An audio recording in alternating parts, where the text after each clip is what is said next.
ನಮಸ್ಕಾರ ಸ್ನೇಹಿತರೆ, ಮೊದಲಿಗೆ ನಿಮಗೆಲ್ಲರಿಗೂ ನನ್ನ ಯೂಟ್ಯೂಬ್ ಚಾನಲ್ಗೆ ಸ್ವಾಗತ ಸುಸ್ವಾಗತ. ಇಂದಿನ ಈ ವಿಡಿಯೋದಲ್ಲಿ ನಾನು ಪುನಃ ನಮ್ಮ ಬೆಂಗಳೂರು ಬುಲ್ಸ್ನ ಹೊಸ ಸ್ಟಾರ್ಟಿಂಗ್ 7 ಯಾವ ಥರ ಇರಬಹುದು ಅಂತ ಹೇಳುತ್ತೇನೆ.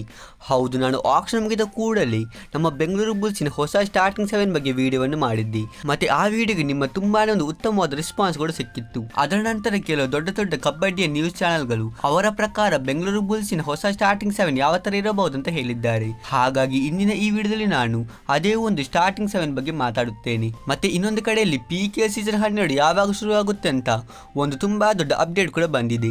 ನಿಮಗೆ ಕೂಡ ಈ ಅಪ್ಡೇಟ್ ಗೊತ್ತಾಗಬೇಕಾದರೆ ನೀವು ಈ ವಿಡಿಯೋವನ್ನು ಸ್ಕಿಪ್ ಮಾಡದೆ ನೋಡಿ. ಮತ್ತೆ ನೀವೇನಾದರೂ ನನ್ನ ಯೂಟ್ಯೂಬ್ ಚಾನಲ್ಗೆ ಹೊಸಬರಾಗಿದ್ದರೆ ನೀವು ಬೇಗನೆ ಚಾನಲ್ ಸಬ್ಸ್ಕ್ರೈಬ್ ಮಾಡಿ ಮತ್ತು ವಿಡಿಯೋವನ್ನು ಕೂಡ ಲೈಕ್ ಮಾಡಿ. ಹಾಗಾದರೆ ಇನ್ನೂ ತಡ ಮಾಡದೆ ನಾವು ಬೇಗನೆ ಈ ವಿಡಿಯೋವನ್ನು ಸ್ಟಾರ್ಟ್ ಮಾಡೋಣ. ಸೊ ಹಾಗಾದರೆ ಮೊದಲಿಗೆ ನಾವೆಲ್ಲಿ ನಮ್ಮ ಬೆಂಗಳೂರು ಬುಲ್ಸ್ ತಂಡದ PKL ಸೀಸನ್ 12ಕ್ಕೆ ಕಾರ್ನರ್ಗಳು ಯಾರಾಗುತ್ತಾರೆ ಅಂತ ನೋಡೋದಾದರೆ ನಮಗೆ ಈ ಬಾರಿ ರೈಟ್ ಕಾರ್ನರ್ ಅಲ್ಲಿ ಯೋಗೇಶ್ ದಯ್ಯ ಮತ್ತು ಲೆಫ್ಟ್ ಕಾರ್ನರ್ ಅಲ್ಲಿ ಅಂಕುಶ್ ರಾಟೆ ಅವರು ನೋಡಲಿಕ್ಕೆ ಸಿಗುತ್ತಾರೆ. ಈ ಇಬ್ಬರು ಡಿಫೆಂಡರ್ಗಳು ಕೂಡ ಕಳೆದ ಸೀಸನ್ ಅಲ್ಲಿ ತುಂಬಾನೇ ಒಂದು ಉತ್ತಮವಾದ ಪ್ರದರ್ಶನವನ್ನು ಕೊಟ್ಟಿದ್ದು, ಹಾಗಾಗಿ ಈ ಬಾರಿ ಅಂದ್ರೆ ನಮ್ಮ ಕಾರ್ನರ್ ತುಂಬಾನೇ ಸ್ಟ್ರಾಂಗ್ ಆಗಿದೆ ಅಂತ ಹೇಳಬಹುದು. ನಂತರ ನಾವು ನಮ್ಮ ರೈಟ್ ಮತ್ತು ಲೆಫ್ಟ್ ಇನ್ಗಳ ಬಗ್ಗೆ ಮಾತಾಡೋದಾದ್ರೆ ನಮಗಿಲ್ಲಿ ರೈಟ್ ಇನ್ ನಲ್ಲಿ ಪಂಕಜ್ ಠಾಕೂರ್ ಮತ್ತು ಲೆಫ್ಟ್ ಇನ್ ನಲ್ಲಿ ಆಶೀಶ್ ಮಲಿಕ್ ಅವರು ನೋಡ್ಲಿಕ್ಕೆ ಸಿಗುತ್ತಾರೆ. ಇವರಿಬ್ಬರನ್ನು ಬೆಂಗಳೂರು ಬುಲ್ಸ್ ಆಕ್ಷನ್ ಗಿಂತ ಮುಂಚೆನೆ ನಮ್ಮ ತಂಡಕ್ಕೆ ಶಾಮೀಲು ಮಾಡಿತ್ತು.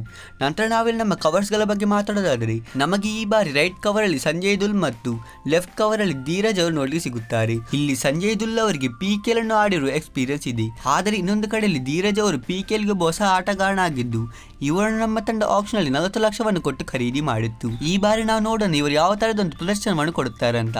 ನಂತರ ನಾವಿಲ್ಲಿ ಅಂತಿಮದಲ್ಲಿ ನಮ್ಮ ಸೆಂಟರ್ ಬಗ್ಗೆ ಮಾತಾಡೋದಾದ್ರೆ ನಮಗೆ ಈ ಬಾರಿ ಸೆಂಟರ್ ಅಲ್ಲಿ ಆಕಾಶ್ ಹಿಂದೆ ಅವರು ನೋಡ್ಲಿಕ್ಕೆ ಸಿಗುತ್ತಾರೆ. ಹೌದು, ಇವರಂತೂ ಒಬ್ಬ ತುಂಬಾನೇ ಉತ್ತಮವಾದ ರೈಡರ್ ಆಗಿದ್ದು ಇವರನ್ನು ನಮ್ಮ ತಂಡ ಆಕ್ಷನ್ ಅಲ್ಲಿ ಖರೀದಿ ಮಾಡಿತ್ತು. ಹಾಗಾಗಿ ಇವರು ನಮಗೆ ಈ ಬಾರಿ ಬೆಂಗಳೂರು ಬುಲ್ಸ್ನ ಕ್ಯಾಪ್ಟನ್ ಮತ್ತು ಒಬ್ಬ ಮೇನ್ ರೈಡರ್ ಆಗಿ ನೋಡ್ಲಿಕ್ಕೆ ಸಿಗುತ್ತಾರೆ.